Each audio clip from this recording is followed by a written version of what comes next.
si nuestro Señor, quien estaba en el trono, se humilló a sí mismo, haciéndose obediente hasta la muerte de cruz, y se humilló a lavarle los pies a los discípulos, ¿quiénes somos nosotros para decir yo no puedo humillarme a lo más bajo?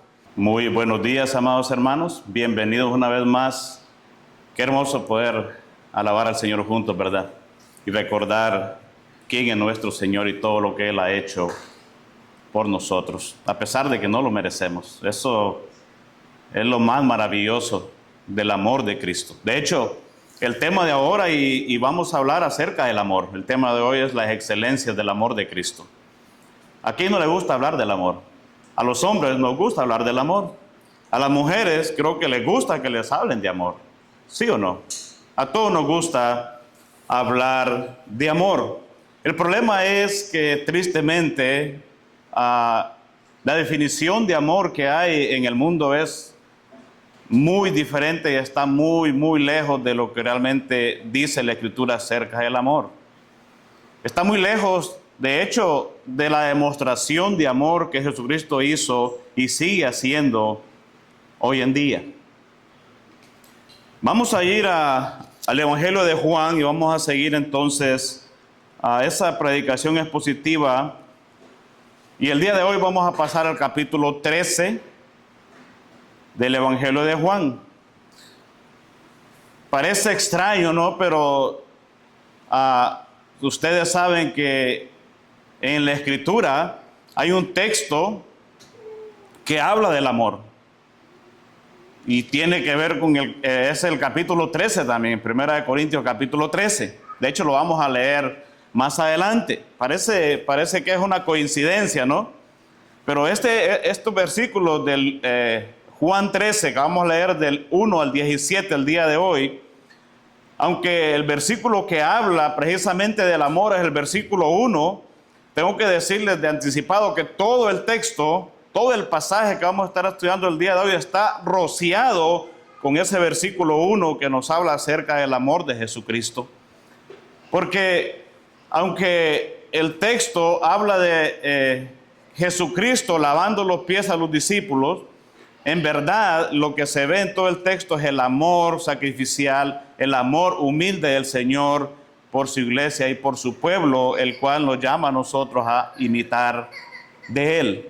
Vamos a leer en el Evangelio de Juan, en el capítulo 13, versículo 1 al versículo 17, como siempre leemos en la Biblia, Nueva Biblia de las Américas, sea cual sea la versión que usted tenga, puede llevar la lectura ahí en su Biblia.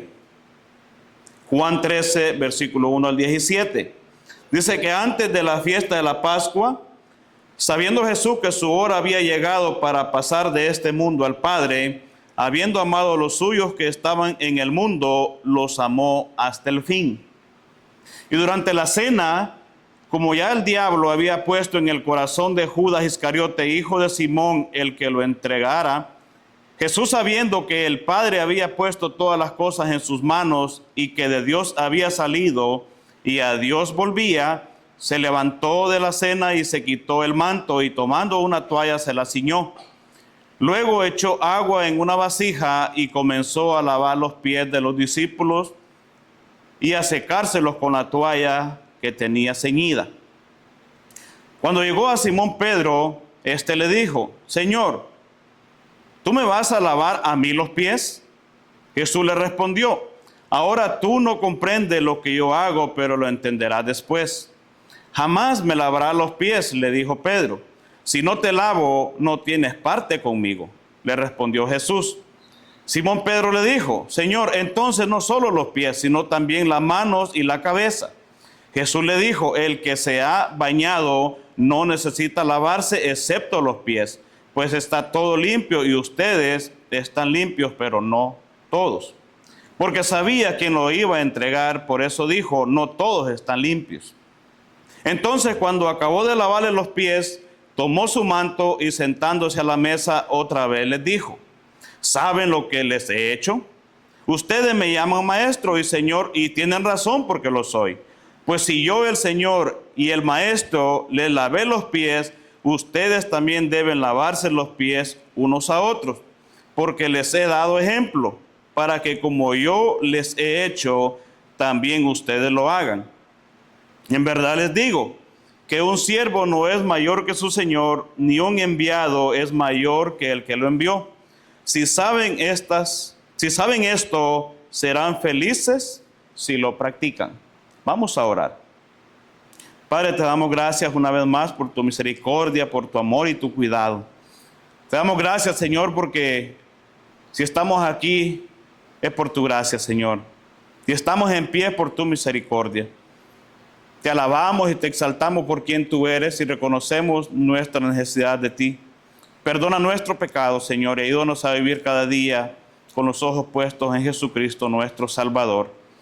Ayúdanos, Señor, y guíanos en el estudio de tu palabra el día de hoy. Prepara nuestros corazones, nuestra mente, que estemos dispuestos a escuchar tu voz, Señor, y que tu palabra obre en nosotros según, Señor, sea nuestra necesidad. Ayúdanos a alabarte, a glorificarte siempre, y que tu nombre sea exaltado en medio de tu pueblo, Señor, aquí y donde quiera que tú nos lleves. Te lo pedimos en Cristo Jesús, nuestro Señor y Salvador. Amén. Como decía, este texto es un texto que nos habla del amor. Y específicamente, obviamente, nos habla del amor de Cristo, del amor de Dios, del amor que ha sido derramado en cada uno de nosotros. Ahora, como decía, en la sociedad se habla del amor y se entiende de una manera diferente el amor. ¿Cómo? Bueno, desde las películas románticas, pasando por canciones populares, las novelas, todas están impregnadas de que es del amor, hablan del romance.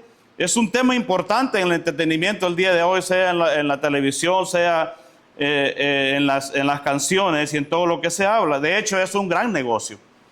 Se hace negocio hablando del amor porque a la gente le gusta hablar del amor.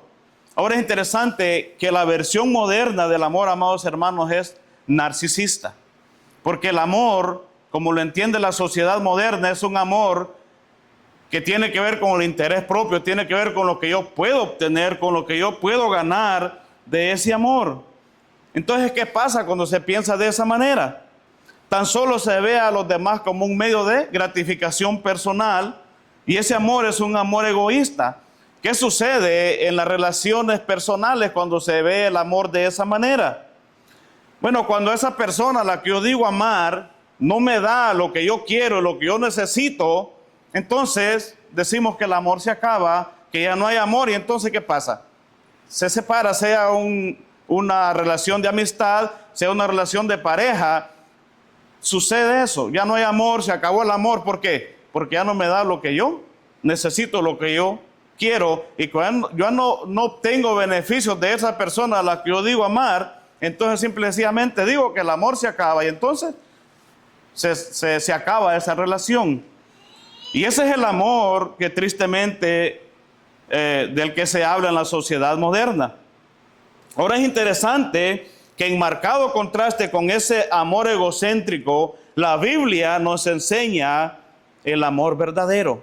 La Biblia nos habla de un amor que es un amor sacrificial, que es un amor que se sacrifica por los demás y que no piensa en él mismo, en uno mismo, sino que piensa ¿en qué? En los demás. En lugar de derribar a los demás, amados hermanos, el verdadero amor, el amor bíblico nos enseña a edificar a los demás. En lugar de procurar nuestro bien propio, la Biblia nos enseña que debemos de procurar el bien de los demás.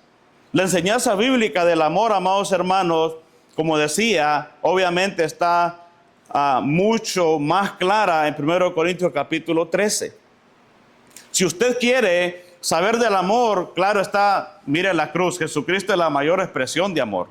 Pero si usted quiere ir a la Biblia y usted quiere saber una definición clara y perfecta del verdadero amor, vaya a 1 Corintios capítulo 13.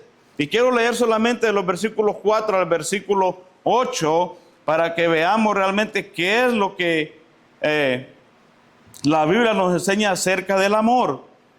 Y voy a leer este texto en la Reina Valera. Dice: el amor es sufrido, el amor es benigno, el amor no tiene envidia, el amor no es jactancioso, no se envanece, no hace nada indebido, no busca lo suyo, no se irrita, no guarda rencor, no se goza de la injusticia, mas se goza de la verdad. Todo lo sufre, todo lo cree, todo lo espera, todo lo soporta. El amor nunca deja de ser, pero las profecías se acabarán y cesarán las lenguas y la ciencia se acabará, pero el amor durará para siempre. Esa es la verdadera definición de amor. Todo lo cree, todo lo espera, todo lo soporta, todo lo sufre. No se goza de las injusticias, no piensa en uno mismo, piensa en los demás. Ese es el verdadero amor. Es el amor de Dios, el amor bíblico. Ahora, el problema es que cuando vemos esa definición, nos damos cuenta que amar de esa manera requiere humildad sobre todas las cosas. No podemos amar de esa manera sacrificial si somos egoístas. No podemos amar de esa manera si somos orgullosos. Por eso es que la Biblia nos manda a despojarnos de todo eso que éramos antes, el orgullo, todo eso que estaba a flote en nosotros antes de conocer a Cristo. La Biblia nos manda a despojarnos de todo eso, del viejo hombre. Una y otra vez vemos que la Escritura nos manda a despojarnos de lo que antes éramos. Porque solo las personas humildes, amados hermanos, pueden poner los intereses de los demás por delante de los propios. Así exhortó Pablo a los Efesios. En Efesios 4:2, él le dice a los Efesios: con toda humildad y mansedumbre, soportándoos con paciencia los unos a los otros en amor. Jesús enseñó, amados hermanos, que serán exaltados quienes aman humildemente a los demás, no quienes se promueven a sí mismos. Mire lo que Lucas 14:11 dice: porque todo el que se engrandece será humillado, y el que se humille será engrandecido. La humildad, entonces, no el orgullo, es la marca de la grandeza verdadera. Ahora, es difícil humillarnos. Claro que sí, es difícil. Nadie dijo que era fácil. Pero si nuestro Salvador, si nuestro Señor, quien estaba en el trono, se humilló a sí mismo, haciéndose obediente hasta la muerte de cruz, y se humilló a lavarle los pies a los discípulos, ¿quiénes somos nosotros para decir yo no puedo humillarme a lo más bajo? Y el Señor estaba en los cielos, en lo más alto, y se humilló hasta lo más bajo. Nosotros no estamos tan altos que digamos para podernos humillar, pero realmente muchas veces es difícil humillarse por nuestro ego, porque pensamos mucho a veces en nosotros. Y es verdad que aunque 1 Corintios 13, amados hermanos, es la descripción suprema del amor en la Escritura, el Señor Jesucristo es el ejemplo supremo del amor. Obviamente, como decía, en la cruz es donde se ve ese amor demostrado en toda su expresión. Él, justo, santo, sin pecado, muriendo por nosotros, viles pecadores que no merecemos la salvación. Ahora yo quiero tratar este sermón con 4 encabezados que quiero desarrollar lo más rápido posible. Ahora el tema, como decía, es las excelencias del amor de Cristo. El primer punto está en el versículo 1, y el primer punto es la maravillosa riqueza del amor de Cristo.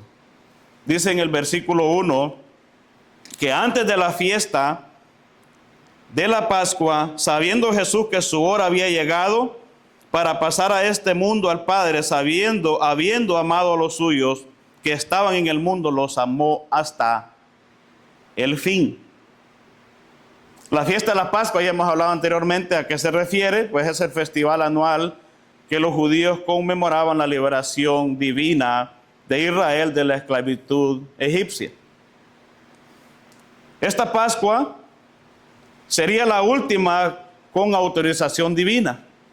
Había celebrado ya Jesucristo, ¿cuántas? Esta era la tercera Pascua posiblemente en la que Jesucristo había estado presente, porque cada año los judíos celebraban la Pascua, pero esta Pascua iba a ser la última que ellos iban a celebrar, porque aquí el Cordero de Dios iba a morir por los pecadores y se iba a instituir un nuevo pacto. Ya no iba a haber necesidad de volver a celebrar esa Pascua, porque Jesucristo, como dice la Escritura, es la Pascua. Él es el Cordero de Dios que quita el pecado del mundo. Ahora aquí vemos entonces que van a celebrar esta cena y están los discípulos con el Señor sentados a la mesa. Y el primer versículo nos dice el apóstol Juan que Jesucristo sabía que había llegado su hora. Estamos hablando de que al siguiente día él iba a morir. Ahora hagámonos una pregunta. ¿Qué haría usted si usted supiera que mañana va a morir?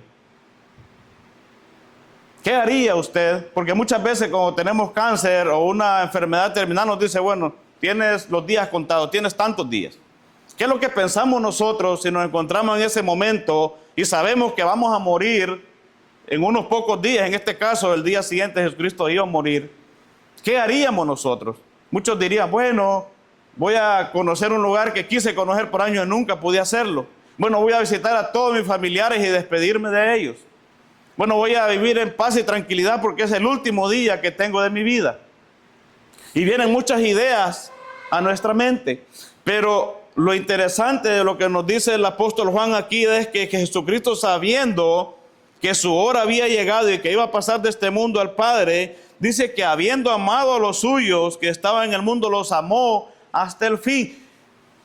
Él, sabiendo que iba a morir, no se enfocó en él mismo, no pensó que era lo que más quería hacer estando en este mundo. No, él dice que amó a los suyos y los amó hasta el fin. Y no es que él no anhelaba regresar a la gloria que tenía con el Padre. Él anhelaba eso porque en Juan 17:5 dice que él anhelaba estar en la presencia de Dios y estar con el Señor, con esa gloria que había tenido antes. En ese capítulo hermoso de Juan 17 de la oración sacerdotal, una oración muy hermosa, él dice, glorifícame con la gloria que tuvimos antes. Él sabía que iba a estar con el Padre y deseaba estar con él, pero dice la Escritura que él amó a los suyos y los amó hasta el fin.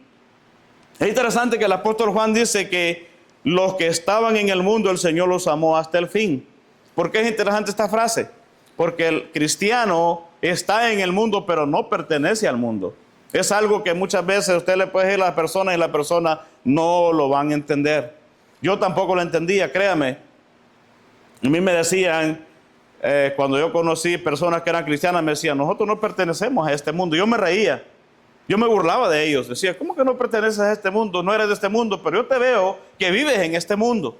Bueno, aquí la Escritura es muy clara y dice que Él amó a los suyos, a los que estaban en este mundo hasta el fin, porque estaban en este mundo, pero no pertenecían a este mundo como nosotros tampoco pertenecemos a este mundo.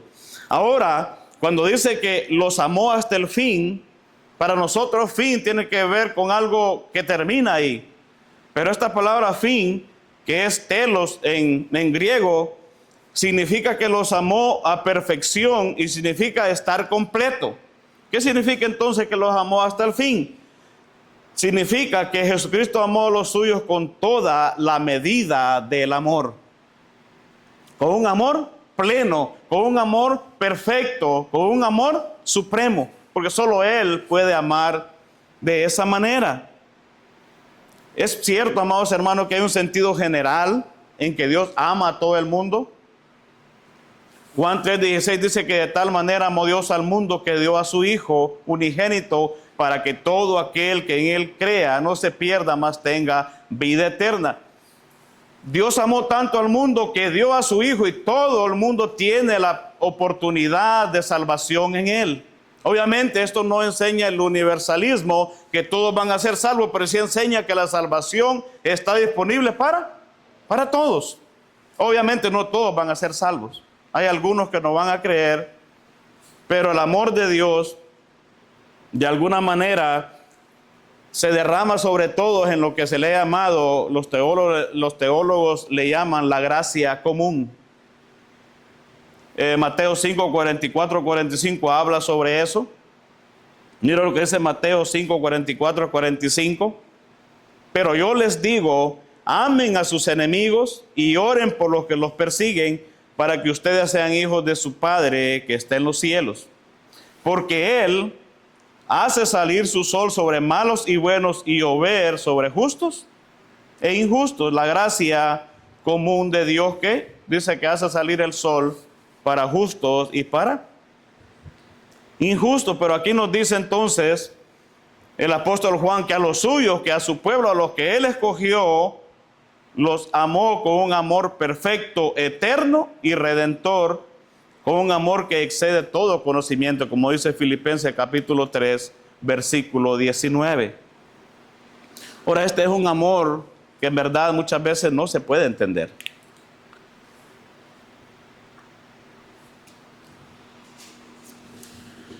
Porque nos amó sin merecerlo. No teníamos nada que ofrecer. No teníamos nada a nuestro favor. De hecho, todo estaba en nuestra contra. Pero aún así, Él nos escogió, Él nos amó, Él nos salvó. Y nos sigue amando y nos seguirá amando hasta el día, por siempre. Ese es el amor de Dios. Ese es el verdadero amor. Mire cómo Pablo, escribiéndole a la iglesia de Roma en capítulo 8 de Romanos, versículos 35 al 39, nos habla de ese amor. Dice, ¿quién nos separará del amor de Cristo? ¿Tribulación o angustia? ¿O persecución o hambre o desnudez o peligro o espada? Como está escrito, por causa de ti somos muertos todo el tiempo. Somos contados como ovejas de matadero. Antes, en todas estas cosas, somos más que vencedores por medio de aquel que nos amó. Por lo cual estoy seguro de que ni la muerte, ni la vida, ni ángeles, ni principados, ni potestades, ni lo presente, ni lo porvenir, ni lo alto, ni lo profundo, ni ninguna otra cosa creada nos podrá separar del amor de Dios que es en Cristo Jesús, Señor nuestro. Ese amor es tan grande que no solamente nos rescató, nos salvó, pero ese amor nos hace estar, ¿qué? Seguros en Él. Dice Pablo, no hay nada que nos pueda separar. Y él ahí menciona cosas que uno puede decir, la muerte, por ejemplo. ¿Cuántos a veces no le tememos a la muerte? Y hay peligro y no queremos morir. Pero el amor de Dios es tan grande que ni la muerte nos va a separar de Él. De hecho, cuando morimos vamos a estar con Él. Es mucho mejor. De hecho, Pablo decía, no sé qué desear. No sé si morir o estar con ustedes, porque al morir voy a estar con el Señor. Y la única razón por la que quiero estar con ustedes es para poder hablarles de Él.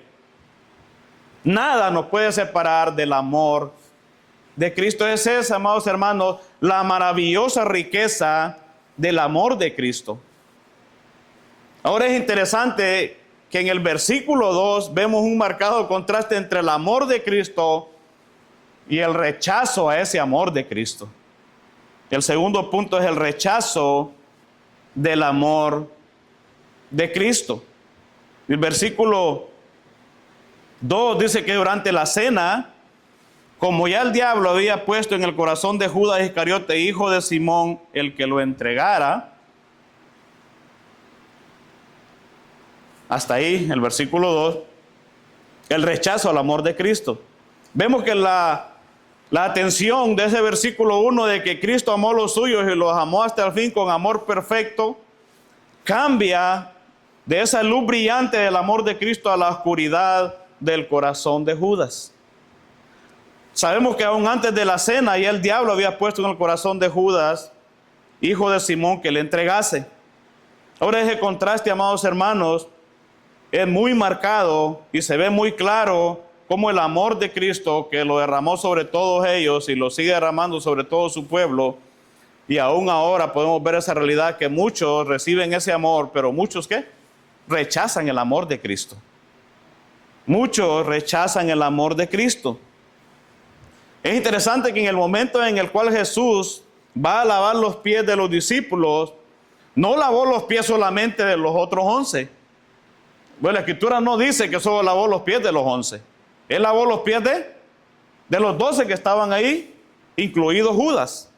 En el momento que él iba a lavar los pies de Judas, amados hermanos, Jesús recibiría el insulto y la injuria más grande que alguien pueda recibir con un amor humilde. porque él sabía que Judas lo iba a entregar. Ahora, vuelvo a hacer otra vez la pregunta. ¿Qué haría usted si usted tiene enfrente suyo a la persona que sabe que lo va a traicionar? ¿O qué haría usted si usted tiene enfrente suyo a la persona que lo traicionó? ¿Qué haría usted? ¿Lo perdonaría? ¿Le lavaría los pies? Vamos a ver más adelante qué significa lavar los pies. Pero no se conteste la pregunta, pero piense en eso. ¿Qué haría yo ante una situación como estas? Ahora, consecuentemente, con su orden de amar a los enemigos, Jesucristo asimismo lo hizo. Él no solamente dijo, amen a sus enemigos, sino que él demostró con hechos que él amaba a sus enemigos. Pero trágicamente, amados hermanos, a Judas no le conmovió la manifestación amorosa del Señor hacia él. El mismo amor o el mismo hecho de ese amor que trajo a los discípulos hacia Jesucristo alejó a Judas de Jesucristo, porque él amó a todos de la misma manera, pero vemos que Judas rechaza ese amor maravilloso del Señor. Ahora, obviamente, vemos que en el corazón de Judas había ambición, ya lo vimos anteriormente, había avaricia, había todo eso, esas ideas que él tenía. Era tesorero del grupo, era el que manejaba el dinero, y él obviamente tenía otros planes, esperaba otro rey, no conocía al Señor y actuaba de esa manera porque él era un hombre que pensaba solamente en sí mismo. Y quiero decir esto porque es importante, porque la Escritura dice que el diablo había puesto ya en el corazón de Judas traicionar al Señor.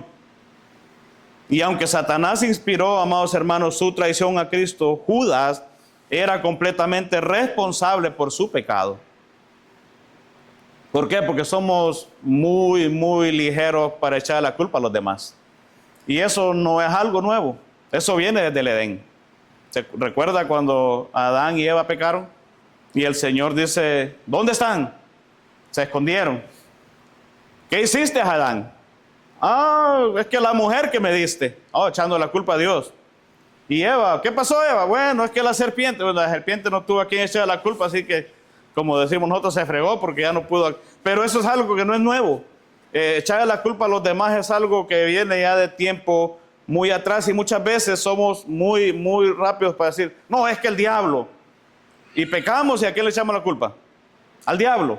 Es verdad que Satanás puede maquinar ciertas cosas con usted y trabaja con su mente y con sus deseos, porque obviamente él sabe lo que a usted le gusta, pero al final de cuentas quien es responsable de su pecado somos nosotros mismos.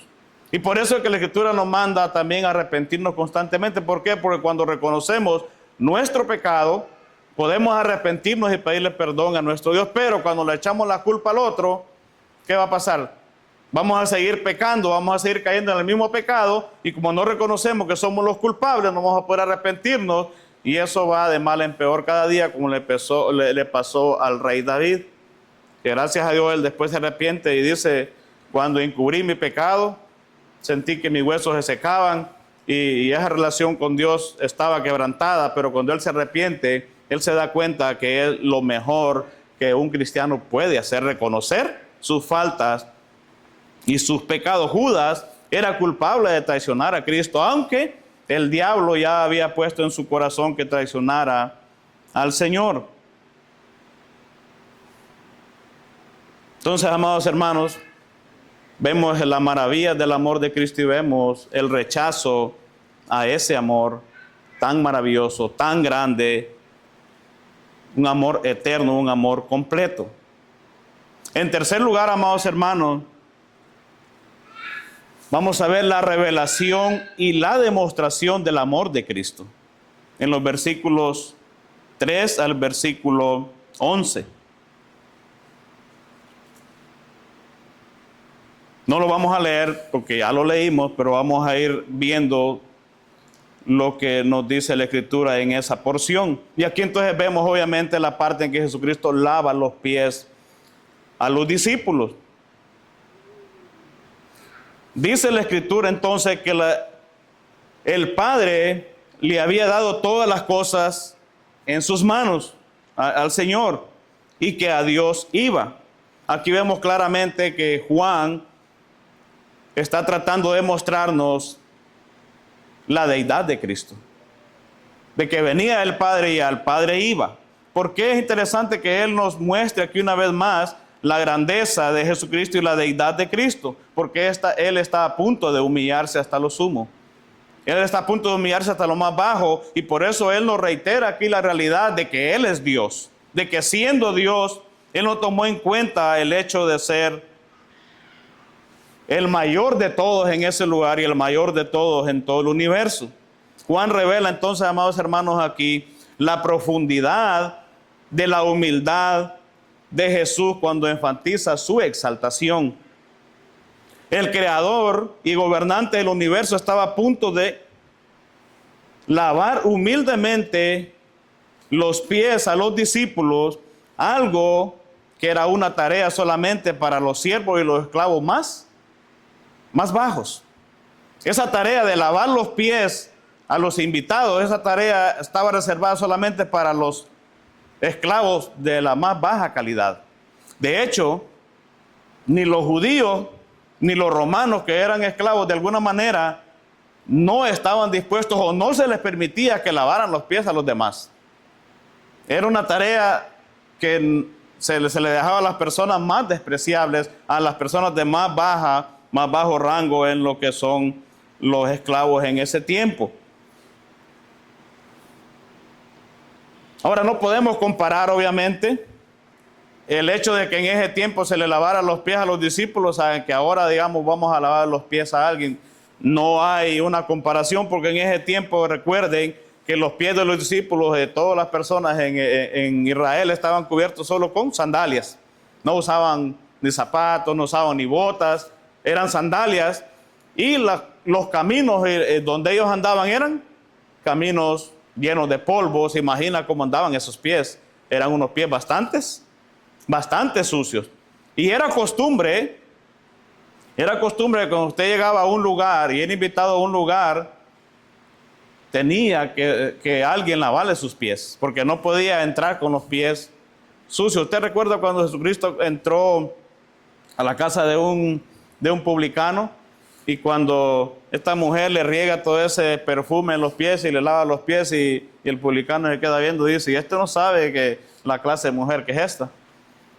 Y como Jesucristo sabe todas las cosas, le dice: yo entré a tu casa, ni me ofreciste agua, ni me lavaste los pies, y esta mujer me está lavando los pies con su cabello.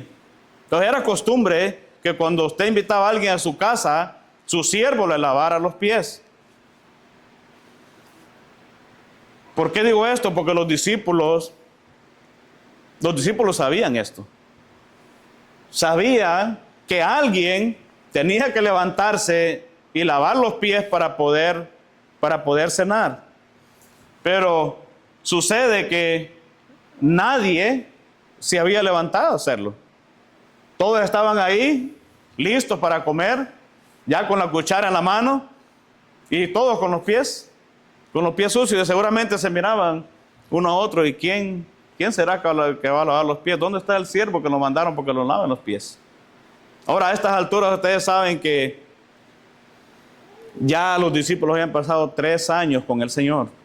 A estas alturas Jesucristo había enseñado a los discípulos la mayor parte en su ministerio, pero es interesante porque en esta parte de los capítulos 3 en delante ya no se enfoca en toda la multitud, sino específicamente en sus discípulos. Nadie entonces se levanta a lavar los pies. Ya Jesucristo había hablado acerca de que el que es mayor entre vosotros sea vuestro siervo, en Mateo 23:11. Pero al parecer esto había caído en oídos sordos. Como decimos nosotros, había entrado por acá y había salido por el otro lado. ¿Qué pasa? En lugar de humillarse los discípulos continuaban su debate sobre cuál de ellos sería el mayor. Es triste, ¿verdad? Estando con el Señor en la última cena, Él ya había dicho que había llegado su hora, estaba a punto de morir, iba a ir a Jerusalén, iba a ser arrestado y crucificado, y ellos estaban ahí, muy tranquilos, como si nada estuviera a punto de pasar. Miren lo que nos dice Lucas 22 en el versículo 24. Miren por lo que estaban preocupados los discípulos. Dice, surgió también entre ellos una discusión sobre cuál de ellos debía ser considerado como el mayor. Marcos 9:34 también nos enseña esa verdad. Dice que iban por el camino, iban discutiendo. Y Jesucristo les dice, ¿y de qué hablaban? ¿Cuál era el tema de discusión? Claro, Él sabía. Y dice Marcos 9:34, pero ellos guardaron silencio porque en el camino habían discutido entre sí quién de ellos sería el mayor. Que sabemos que en el reino de los cielos no es igual que en la tierra. Jesucristo enseñó que el mayor es el que sirve, que el mayor es el que está como servidor. No solamente los discípulos, creo que en Mateo 20, del versículo 20 al 24, mire lo que sucede. Entonces se acercó a Jesús la madre de los hijos de Zebedeo con sus hijos y postrándose ante él le pidió algo. Jesús le preguntó, ¿qué deseas? Ella le dijo, ordena que en tu reino estos dos hijos míos se sienten, uno a tu derecha y el otro a tu izquierda. Pero Jesús dijo, no saben lo que piden. ¿Pueden beber la copa que yo he de beber? Ellos respondieron, podemos. Él les dijo, mi copa ciertamente beberán, pero el sentarse a mi derecha y a mi izquierda no es mío el concederlo, sino que es para quienes ha sido preparado por mi Padre. Ahora, si ustedes se fijan, estaban preocupados por qué lugar iban a ocupar en el reino de los cielos, quién iba a ser más grande. Y a veces nos pasa así a nosotros también. No podemos culpar a los discípulos y decir, están pensando siempre en ser los mayores, ser los mejores, en tener los mejores puestos, pero a veces nos pasa lo mismo. Nos gusta estar en puestos de altura, que seamos de renombre, que seamos hombres reconocidos. Pero eso no es lo que Dios espera de nosotros. Al contrario, Dios quiere de nosotros un servicio humilde. Dios quiere que nosotros vivamos de manera que le demos la gloria a Él, pero sin esperar reconocimiento de nadie. Dios no nos salvó para que seamos reconocidos, no nos salvó para que estemos en puestos de alta categoría, sino, ¿para qué? Para que seamos humildes, le sirvamos a Él y le sirvamos a nuestros hermanos que Dios ha puesto a nuestro alrededor. Obviamente, si ellos estaban pensando de quién era el mayor o quién iba a ser el que tenía un mejor puesto, no se iban a humillar a lavar los pies de los demás. Era la última cosa en que ellos pensarían. Y así comenzó la cena sin que alguien hubiera lavado los pies, pues cada uno de los dos esperaba que alguien más lo hiciera. Y esto es algo para que meditemos, amados hermanos. No podemos sentarnos y esperar y decir, no, que lo haga aquel, que lo haga el otro. No, Dios nos capacitó, Dios nos dio el tiempo, la energía, la capacidad de hacerlo. Hagámoslo con amor, con humildad, sin exaltarnos a nosotros mismos, sino para que el Señor sea exaltado. No importa lo que hagamos, por muy pequeño, por muy grande, si se ve o no se ve, sea limpiar los baños, sea a trapear el piso, sea barrer, sea lo que nosotros hagamos, amados hermanos, hagámoslo con humildad para el Señor y que Él sea exaltado con lo que hacemos. Ahora es interesante entonces que finalmente en una muestra sorprendente de humildad, que también obviamente fue una fuerte reprensión para la ambición orgullosa de los discípulos, el Hijo de Dios encarnado, dice la Escritura que se quitó su manto y tomando una toalla se la ciñó, luego puso agua, no podemos decir en una paila, en un lavamano, como usted le llama el día de hoy, y comenzó a lavar los pies de los discípulos y a enjuagarlos con la toalla con que estaba ceñido. El Señor, el Rey de Reyes y Señor de Señores, lavando los pies sucios y polvorientos de los discípulos. Ahora obviamente los discípulos De seguro estaban reprendidos, avergonzados. Vieron en silencio cómo el Señor, vestido de siervo, se arrodilló ante cada uno de ellos, uno por uno, y le lavó los pies. Ahora, ¿quién es el que sale, obviamente, a protestar? ¿Quién es el primero que levanta la voz? Simón Pedro.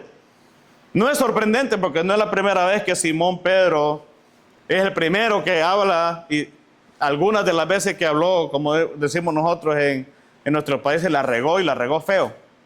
La primera vez es cuando el Señor dice: es necesario que yo vaya a Jerusalén, que sea arrestado y morir en una cruz. Y Pedro le dice: Señor, nunca eso te acontezca. Vaya, Pedro dándole instrucciones y enseñándole al Señor qué debía hacer. Y en esa ocasión, obviamente, la reprensión del Señor a Pedro es bastante fuerte. Él le dice: apártate de mí, Satanás, que me eres tropiezo. Y como Pedro siempre salía, en esta ocasión, obviamente él es el primero que habla. Dice: Señor, ¿tú me lavas los pies?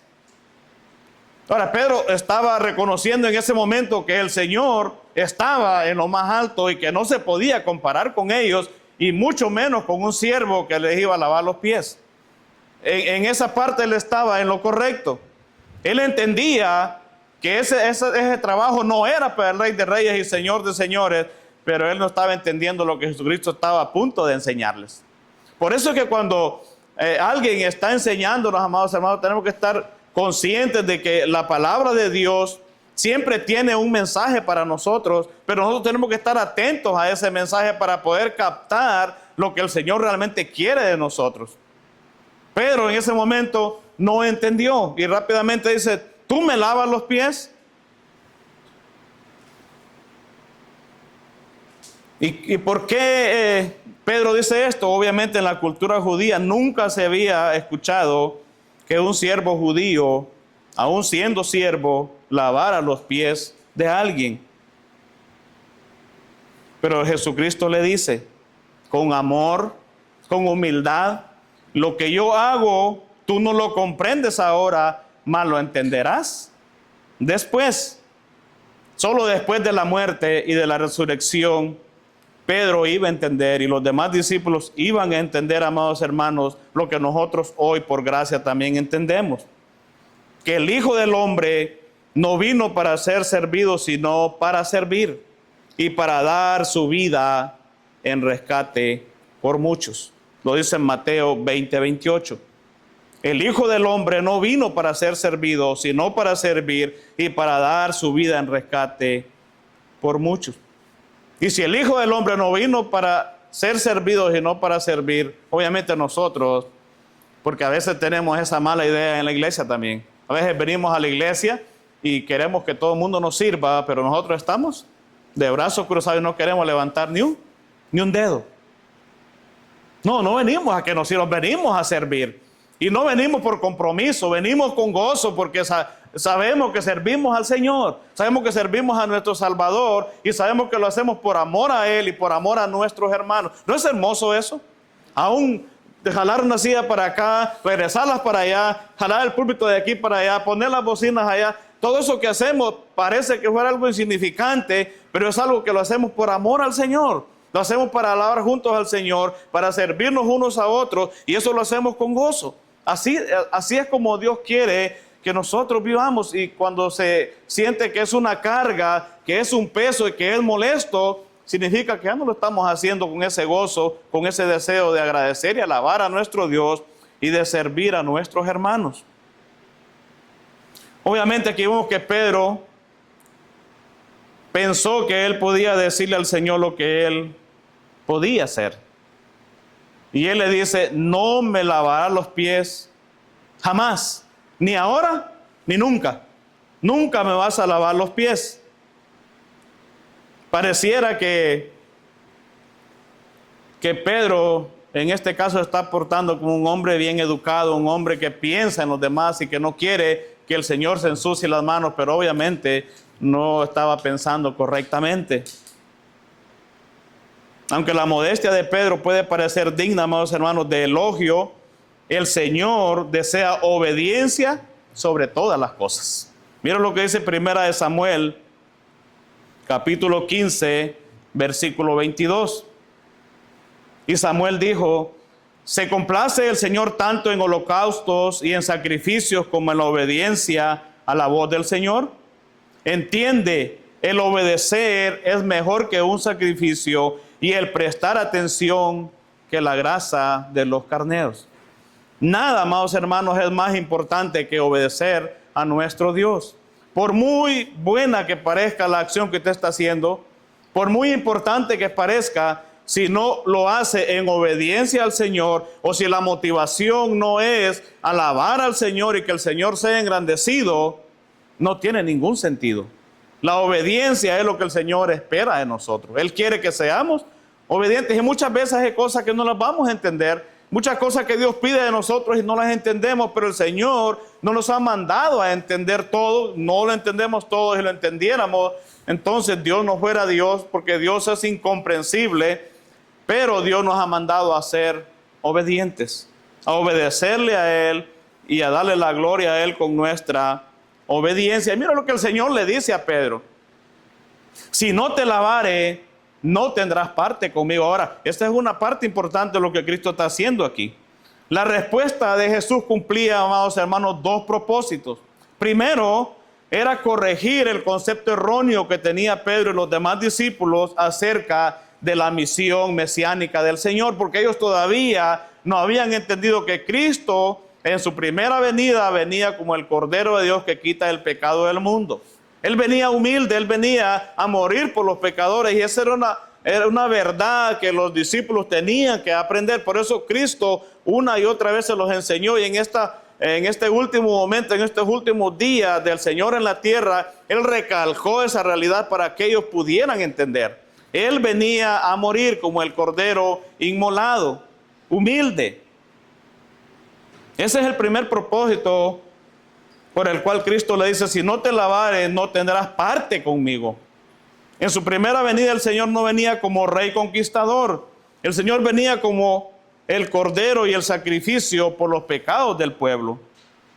Se humilló a sí mismo, haciéndose obediente hasta la muerte y muerte de cruz. Pero Pedro necesitaba aceptar la realidad de la humillación del Señor. Ahora, las palabras del Señor, amados hermanos, también significaban que solo tienen relación con Él aquellos que Él mismo ya limpió. Solamente tienen parte con Él y solamente tienen relación con Él todos aquellos que Él mismo limpió con su propia sangre. Ahora, el lavado es una metáfora bíblica común usada en la Biblia para limpieza espiritual. Hay un texto, hay varios que hablan acerca de esa realidad, pero hay un texto que quiero que veamos, y está en Ezequiel capítulo 36, versículo 24 al 27, que nos habla de esa realidad, de la limpieza espiritual, y el Señor usa esa metáfora de la limpieza con agua y la limpieza que hace Él con su sangre y la limpieza que sigue haciendo su palabra en el proceso de santificación de todo su pueblo. Miren lo que dice Ezequiel capítulo 36, versículo 24 al 27. Porque yo, dice, los tomaré de las naciones, los recogeré de todas las tierras y los llevaré a su propia tierra. Entonces, dice, los rociaré con agua limpia y quedarán limpios. De todas sus inmundicias y de todos sus ídolos los limpiaré. Además, les daré un corazón nuevo y pondré un espíritu nuevo dentro de ustedes. Quitaré de su carne el corazón de piedra y les daré un corazón de carne. Pondré dentro de ustedes mi espíritu y haré que anden en mis estatutos y cumplan cuidadosamente mis ordenanzas. Aquí está él, el profeta Ezequiel en este caso, hablando de lo que Dios haría en un futuro cuando el Mesías viniera, que los iba a limpiar. Él está usando como metáfora el agua que limpia el cuerpo físicamente, pero Cristo iba a derramar su sangre en la cruz del Calvario, la cual iba a limpiar a todo aquel que cree en él de sus pecados. Por eso él dice: si no te lavares los pies, no tendrás parte conmigo. Lo que él está diciendo ahí es: todos los que yo voy a lavar los pies hoy, en este momento, es porque son parte de mis discípulos. Y él hace una excepción más adelante por eso, excepto uno. Porque Judas obviamente no era parte de su grupo, no era parte de su iglesia, y por eso él hace la excepción. ¿Por qué? A todos aquellos que él ha limpiado y ha salvado, ese mismo grupo él va a seguir santificando. Por eso él dice que el hecho de que él le lave los pies tiene que ver con el hecho de que son parte de sus discípulos o parte de su pueblo. Y Jesucristo, amados hermanos, solo lava y une a él en vida eterna a quienes depositan su fe en él como Señor y confiesan sus pecados. Mira lo que Juan, ahí mismo en el Evangelio de Juan, capítulo 15, versículo 3 nos dice. Juan 15, versículo 3 dice: ustedes ya están limpios por la palabra que les he hablado. Ahora aquí nuevamente se usa la palabra de Dios como metáfora, como el agua que limpia, así como el agua limpia físicamente, la palabra limpia y santifica a todo aquel que es parte del pueblo de Dios. Primera de Juan capítulo 1, versículos 7 al 9 también nos habla de esa realidad. Pero si andamos en la luz como Él está en la luz, tenemos comunión los unos con los otros, y la sangre de Jesús, su Hijo, nos limpia de todo pecado. Si decimos que no tenemos pecado, nos engañamos a nosotros mismos y la verdad no está en nosotros. Si confesamos nuestros pecados, Él es fiel y justo para perdonar nuestros pecados y limpiarnos de toda maldad. Siempre se ha usado la metáfora de la limpieza con agua, con la limpieza espiritual que el Señor hace de su pueblo. Ahora vemos que de acuerdo con su naturaleza impulsiva, Pedro saltó inmediatamente al extremo opuesto. No solamente primero le dice: no me vas a lavar los pies, no me lo lavarás jamás. Pero cuando el Señor le dice: si no te lavares, no tendrás parte conmigo, entonces Pedro dice: Señor, no solo los pies, sino también lávame las manos y la cabeza, o sea, báñame. Obviamente Pedro no entendía todavía, estaba más perdido. No solamente los pies, entonces, si es que no tengo parte contigo, yo quiero todo lo que tú me quieras dar, entonces báñame de una vez. Las manos y la cabeza, el cuerpo y todo. Y obviamente, una vez más, el Señor le responde con esa humildad que caracterizaba a nuestro Señor. El Señor le dice: el que está lavado no necesita lavarse sino los pies. Algo obvio, que usted ya se bañó, por ejemplo, y sale, ensucia los pies, no se va a bañar de nuevo, se lava los pies. Y en el contexto que vemos este texto en Jerusalén, se ensuciaban los pies una y otra vez. Salían de ese lugar y volvían a caminar, andaban los pies sucios, entraban a otra casa, tenían que lavarse los pies de nuevo. Ahora lo que está diciendo Jesucristo aquí es que aquel que ha sido lavado por la sangre de Cristo, que ha sido justificado, que Jesucristo le ha dado vida nueva, no necesita salvación de nuevo, porque la salvación es un acto único, no se vuelve a repetir una y otra vez, es solamente una sola vez. Por eso Cristo le dice: el que ya se bañó no necesita bañarse de nuevo, solamente necesita lavarse los pies. Por eso es que nosotros defendemos esta realidad, que la salvación no se pierde. ¿Por qué? Porque si usted es salvo ahora y mañana la pierde, pasado mañana puede volverse salvo de nuevo y la vuelve a perder y va a estar en ese: se baña, se ensucia, se baña, se ensucia. Eso no tiene ningún sentido. La salvación es una sola vez y para siempre. Si usted es salvo de verdad, no necesita salvación una vez más. No, Cristo murió una vez por sus pecados y no necesita sacrificar a Cristo nuevamente para que Él lo pueda salvar. Ahora, ¿qué significa el hecho de que Cristo le lavara los pies a los discípulos? Esto tiene que ver entonces con la santificación, que es un hecho que sí se repite una y otra vez. Estamos todos los cristianos, todos los que somos parte del pueblo de Dios, estamos en ese proceso de santificación. Todos los días tenemos que pedir perdón por nuestros pecados. Todos los días esa palabra nos limpia de nuestro pecado. Y eso es algo necesario hasta que estemos ante la presencia de nuestro Señor. Aún necesitamos entonces esa limpieza diaria para santificarnos de la profanación del pecado que continúa en cada uno de nosotros.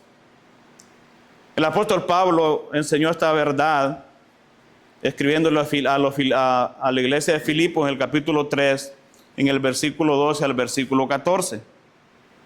Mire lo que el apóstol Pablo dice: no es que ya lo haya alcanzado o que haya llegado a ser perfecto, sino que sigo adelante a fin de poder alcanzar aquello por lo cual también fui alcanzado por Cristo Jesús. Hermanos, yo mismo no considero haberlo alcanzado ya, pero una cosa hago,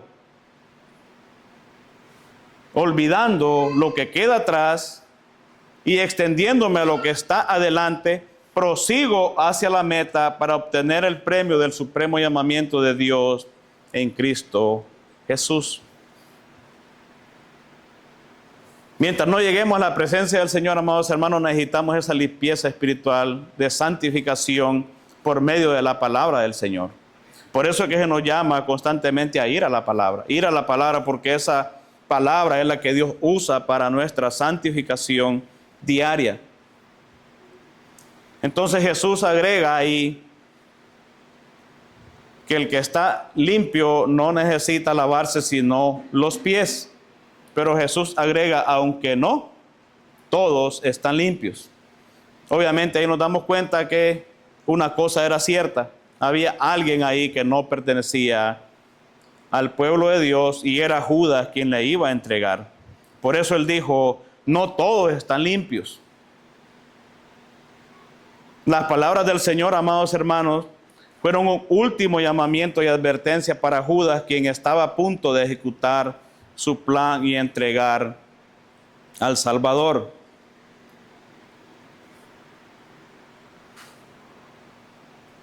Para finalizar, amados hermanos, los versículos 12 al versículo 17, vamos a ver la respuesta adecuada al amor de Cristo. ¿Cuál es la respuesta correcta o la respuesta adecuada al amor de Cristo? Versículos 12 al 17. Entonces, cuando acabó de lavarle los pies, tomó su manto y sentándose a la mesa, otra vez les dijo, ¿saben lo que les he hecho? Yo creo que ellos no entendían todavía, me faltaba una lección más. Ustedes me llaman maestro y señor, y tienen razón porque lo soy. Pues si yo, el Señor y el maestro, lavé los pies, ustedes también deben lavarse los pies los unos a los otros. Porque les he dado ejemplo para que, como yo les he hecho, también ustedes lo hagan. Y luego, en verdad les digo que un siervo no es mayor que su Señor, ni un enviado es mayor que el que lo envió. Si saben esto, serán felices si lo practican. Y tengan en mente esta última frase. Si hacen esto, serán felices si lo practican. Habiendo lavado entonces ya los pies de los discípulos, dice que tomó su manto y volvió a la mesa y les enseñó una lección que quería que aprendieran. Es obvio que las verdades teológicas, amados hermanos, que vemos aquí en los versículos 7 al 11, que nos habla de la humillación de Cristo en su primera venida y la limpieza permanente de la justificación y la limpieza diaria de la santificación, que obviamente se muestra en esos versículos, aunque de gran importancia, no eran las verdades principales que el Señor buscaba comunicar a sus discípulos.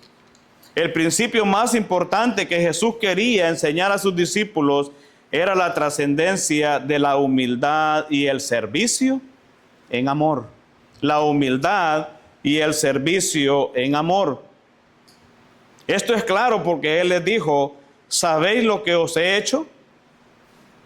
Ustedes me llaman maestro y señor y están en lo correcto.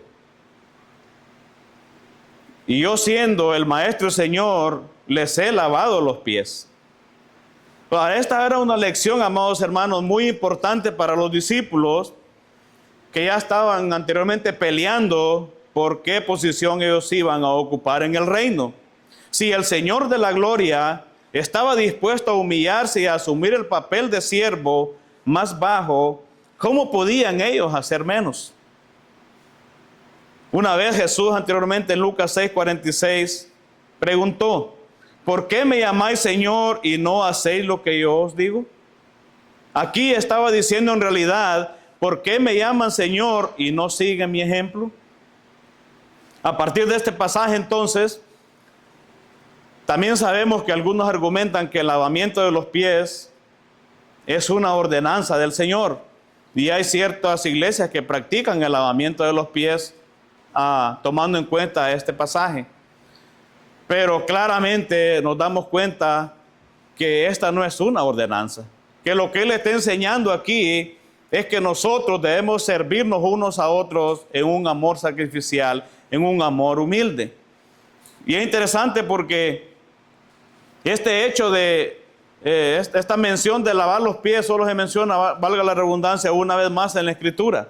En 1 de Timoteo capítulo 5 versículo 10, y no está en el contexto de lavar los pies literalmente. Mire lo que dice, hablando acerca de la ayuda que la iglesia debe darle a las viudas. Dice que tenga testimonio de buenas obras, si ha criado hijos, si ha mostrado hospitalidad a extraños, si ha lavado a los pies de los santos, si ha ayudado a los afligidos y si ha consagrado a toda buena obra. O sea, obviamente está hablando del servicio en general a los hermanos. No está hablando en ese contexto de lavado los pies como habla en este caso. No se repite ni se enseña en otro pasaje esta verdad o esta enseñanza de que Cristo lavó los pies a los discípulos. Y obviamente lo que está enseñando es el servicio que debemos tener unos a otros en amor humilde. Es importante entonces, amados hermanos, que sabiendo esta verdad, conociendo que el Señor se humilló de esa manera, negarse a seguir el ejemplo de Jesús sobre el servicio humilde es elevarse sobre Él en orgullo. Pues el siervo no es mayor que su Señor, ni el enviado es mayor que el que lo envió. O sea, ¿qué quiero decir con esto? Que si yo no estoy dispuesto a humillarme, no he entendido realmente de qué se trata el ser siervo y ser hijo de Dios. Si no estoy dispuesto a hacer cosas que me lleven a humillarme hasta lo más extremo, no he entendido a lo que Dios realmente me ha llamado. Y estoy hablando en general, que muchas veces cuando hablamos del servicio a los demás, nos concentramos siempre en el servicio a la iglesia del Señor. Y es verdad, eso es parte fundamental de lo que Dios nos ha llamado. El servir en la iglesia a los hermanos en todo lo que hacemos. Pero déjeme decirle una cosa, y es algo muy importante que no podemos perder de vista. Nuestro primer ministerio está en nuestros hogares. Si usted es un esposo, su primer ministerio está con su esposa y con sus hijos. Mire, y lo voy a decir esto con toda, como le dijera, lo voy a decir sin modo de ofender. No quiero que usted se sienta mal, ni quiero que usted piense que lo estoy diciendo a usted directamente, pero es algo que yo me repito una y otra vez. Y algo que usted puede ver, si usted lleva muchos años en el ministerio, en el evangelio, usted lo puede haber visto. Hay personas que son campeones en la iglesia y hacen de todo en la iglesia y muy bien, pero en la casa brillan por su ausencia. Eso no tiene ningún sentido. El ministerio y el servicio al Señor tiene que tener un balance. Usted no puede descuidar su ministerio en la casa, su esposa y sus hijos, por hacer todo lo que usted quiera hacer en la iglesia, porque eso no tiene ningún sentido, porque su primer ministerio está en su hogar. Si usted es esposa, su primer ministerio es su esposo y sus hijos. Usted no puede descuidar a su familia y ser un campeón en la iglesia, porque Dios le va a pedir cuenta de qué hizo con su familia en su hogar. Si usted es un hijo o es una hija, su primer ministerio también está en su hogar. Usted debe cuidar de sus padres, debe estar pendiente de sus padres, debe de amar a sus hermanos, debe de amar a sus padres, pero no es ese amor del que hablamos anteriormente también. No es decir, te amo y te doy flores para el 14 y te doy flores para el Día de la Madre, el Día del Padre, pero si hay que lavar trastes, si hay que tirar la basura, si hay que barrer. Mira, ese trabajo yo no lo hago porque a mí no me gusta barrer ni trapear. Mira, si hay que lavar ropa, hazlo tú porque yo no puedo hacer eso. El amor del que estamos hablando aquí, amados hermanos, es un amor en acción. Es algo que usted hace, no es algo que usted dice. Es muy bonito decirlo y no está mal que usted lo diga, pero usted lo dice y no lo hace, no tiene ningún sentido. Es lo que el Señor está diciendo aquí. Por eso les decía que pusieran atención en el último versículo, en el versículo 17. Dice, si ustedes saben estas cosas, ustedes serán bendecidos, ¿verdad? Eso es lo que dice el texto. Si ustedes saben estas cosas, ¿ustedes son bendecidos y felices? No, no dicen si ustedes saben estas cosas nada más. No olvidemos la última parte. Si ustedes saben y las hacen. Ese es el verdadero amor. Porque muchos sabemos muchas cosas y nos jactamos de saber muchas cosas y no está mal que usted sepa. Pero todo lo que usted sabe, si usted no lo pone en práctica, no tiene ningún sentido. Y es de la misma manera que termina ese texto de 1 Corintios capítulo 13. Dice que usted puede hacer esto y hacer aquello y decir que hago aquí, hago allá y dar comida a los pobres y no sé qué cuántas cosas, pero si no tiene amor, dice que es como una lata de esas y usted la suena y está vacía, no tiene nada, está hueca por dentro. Es lo que está diciendo Pablo a los Corintios en ese hermoso texto que habla del amor. Usted puede hacer y decir, yo pongo mi ejemplo siempre, porque yo no puedo decirle a ustedes algo que yo mismo no pongo en práctica. Yo puedo ser aquí muy bueno para predicar y puedo hablar muy bien y puedo prepararme muy bien y todo lo que yo quiera hablar aquí, pero si bajándome de aquí, el amor que yo muestro con mi esposa, con mis hijos y con todos mis hermanos está muy lejos de lo que yo hablo aquí, estoy hablando pura vanidad. Soy como ese objeto que usted lo suena y está vacío, soy puro. Como dice un dicho, mucho ruido y nada de acción. Mucho ruido y nada. No, Dios nos llama a la acción. El amor es acción y Cristo no solamente lo dijo, sino que lo demostró. Él dijo que amó a los suyos y los amó hasta el fin con un amor perfecto. Se humilló y lavó los pies. Al siguiente día Él fue a la cruz y murió, como Él lo dijo, por su pueblo. Ese es el amor verdadero, amados hermanos. Déjeme que lo desilusione, pero ese amor platónico que está allá afuera, ese amor no es el verdadero amor. El amor verdadero se sacrifica por los suyos. El amor verdadero, amados hermanos, no hace nada indebido. No piensa en su propio bienestar, piensa en el bienestar de los demás. Todo lo sufre, todo lo espera, todo lo soporta, se niega a sí mismo. Ese es el verdadero amor. Y ese es el amor, amados hermanos, el cual podemos practicar, no en nuestras fuerzas, no porque tenemos la capacidad, no porque somos mejores que los demás, porque no lo somos. La única razón por la cual podemos vivir de esa manera y Dios nos ha capacitado es porque Él derramó ese amor en nosotros.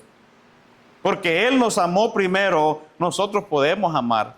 Y si nosotros decimos que amamos al Señor y que servimos al Señor y que morimos por Él, debemos servir a sí mismos a nuestros semejantes, a nuestros hermanos, a nuestras familias, a nuestros enemigos. ¿Por qué? Porque el amor de Dios es así.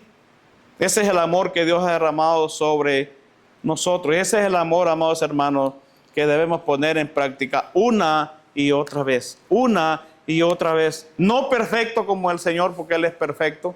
Nosotros aún luchamos con nuestro pecado.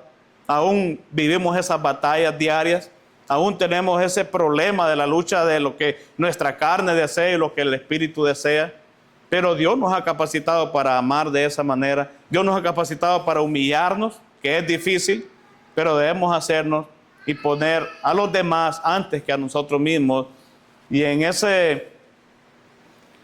hacer eso, recordemos, amados hermanos, que no es para que seamos reconocidos, porque muchas veces, y voy a terminar con esto, muchas veces nos pasa que aún cuando nos humillamos a nosotros mismos, hay ahí un poco de orgullo en nosotros. Y a veces decimos, mira, yo me humillo a hacer esto, aquel no lo quiere hacer. ¿Te acuerdas cuando aquellos dos oraban? Y el publicano decía, qué bueno, Señor, porque yo soy el más malo de todos y tengo que reconocerlo. Y el fariseo, ¿qué era lo que decía? Señor, te doy gracias porque no soy como aquellos de allá. Yo hago esto, yo hago aquello, yo ofrendo, yo no sé qué, yo no sé cuánto. Y al final el Señor dice que ¿quién fue el que fue justificado? Aquel que reconoció que no merecía nada. Aquel que se humilló y reconoció su situación delante de Él. Así es que Dios espera que vivamos cada día, amados hermanos. Y poniendo siempre la mirada en nuestro Salvador, quien nos dio ejemplo de humildad, quien murió por nosotros y quien espera que vivamos cada día exaltando su nombre cuando servimos a otros en amor. Señor les bendiga. Padre, te damos gracias. Te damos gracias, Señor, porque una vez más vemos cómo tú eres el ejemplo supremo de amor. Vemos, Señor, tu humillación al lavar los pies de tus discípulos, pero tu mayor humillación fue morir en la cruz del Calvario. Una muerte que estaba destinada para los más despiadados malhechores. Pero tú moriste en esa cruz, Señor, para darnos salvación. Tú fuiste a la cruz, Señor, para que de esa manera nosotros hoy pudiéramos tener vida y vida en abundancia. No permita, Señor, que olvidemos esa realidad, que es parte fundamental del Evangelio, que es parte fundamental de esa salvación tan grande que tú nos has dado. Que cada día vivamos con nuestra mente puesta en ti y en lo que tú has hecho por nosotros, porque tú nos has dado esa salvación tan grande. Que ahora nosotros, Señor, podamos vivir sirviéndote a ti en amor, en humildad y sirviendo a nuestros hermanos y aún, Señor, a nuestros enemigos. Que nos hagamos esa pregunta, Señor, ¿qué hiciéramos si estuviéramos enfrente de alguien que nos ha traicionado? ¿Qué hiciéramos si estamos enfrente de alguien que nos ha hecho daño? Que podamos, Señor, responder con humildad, con amor, como tú lo hiciste. Que reconozcamos, Señor, que tú nos salvaste para hacer luz en medio de las tinieblas. Y que podamos, Padre Celestial, poner en alto tu nombre. Te lo pedimos en Cristo Jesús, nuestro Señor, nuestro Salvador. Amén.